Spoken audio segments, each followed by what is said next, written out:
Pinupuri ka namin, O Diyos, Ama, Anak, at Espiritu Santo.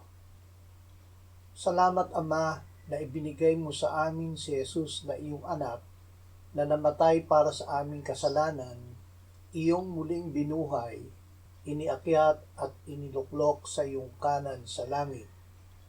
Salamat na ibinigay mo sa amin ang iyong banal na Espiritu at sa pamamagitan niya ay ibinuhos mo ang iyong pag-ibig sa aming puso. Panginoong Hesus, tinapos mo ang gawaing ibinigay sa iyo ng Ama. Ibinigay mo ang iyong buhay na pantubos sa marami. Kaya't ikaw ay itinaas at binigyan ng Ama ng pangalang higit sa lahat ng pangalan.